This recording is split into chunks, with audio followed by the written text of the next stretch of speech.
কি হয়েছে? কি আর হবে, রোজকার মতো সে একই কাহিনী। একটু যে শান্তিতে ঘুমাবো সেটাও আর হয় না। ভোরবেলা উঠে কি লাগিয়েছে দেখেন। মেয়েটা যে এত বেহায়া, রোজ রোজ এত নিষেধ করার পরেও কথা শোনে না। ওদেরকে আলাদা করে দাও, ওর অন্য ঘরে থাকুক। আপনি কিছু একটা করেন, না হলে কিন্তু আমরা এই বাড়ি ছেড়ে চলে যাবো। আচ্ছা ঠিক আছে, তোমরা ঘরে যাও, আমি দেখছি।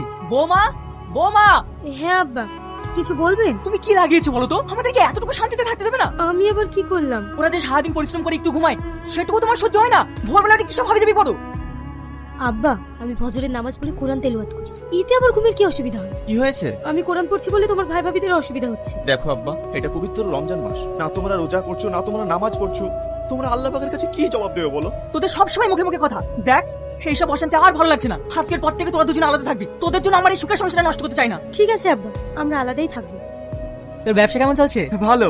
7 লরি ফল কিনেছিলাম, 2 দিনেই সব শেষ। 4 লরি ভালো কিনেছিলাম, 3 লরি একটু কমা, সব মিক্সচার করে দ্বিগুণ দামে ছেড়ে দিয়েছি। এই মাসে মানুষকে যাই দেবো তাই খেয়ে নেবে। দেখ ভাই, এটা পবিত্র রমজান মাস, এই মাসে মানুষকে না ঠকিয়ে তুই যদি ফলগুলো একটু কম দামে দিতে পারিস, তাহলে গরিব বড় লোক সবাই কিনে খেতে পারবি।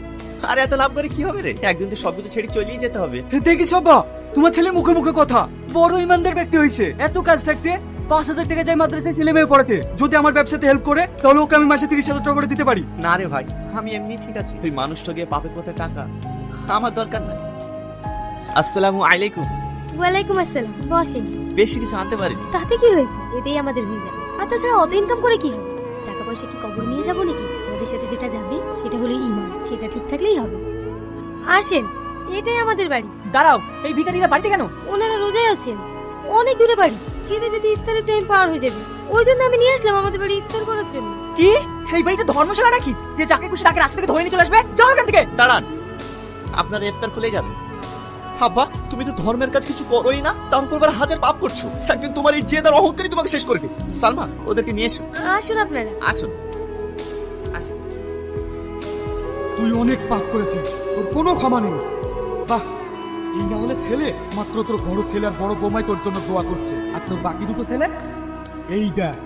আব্বা আমাদের কাছে থাকতো, তাই আব্বা যে টাকা পয়সাগুলো রেখে গেছে ওইগুলো সব তুই আর আমি নেবো। হ্যাঁ হ্যাঁ, ওকে আমরা কোনো কিছু দেবো না। ইয়া রাব্বুল আলামিন, আল্লাহ, ইয়া রহমান, ইয়া রহিম, ইয়া করিম।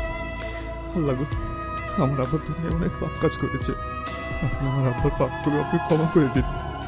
আমার আব্বাকে আপনি জান্নাতবাসী করুন। আমি কি ভুল করেছি?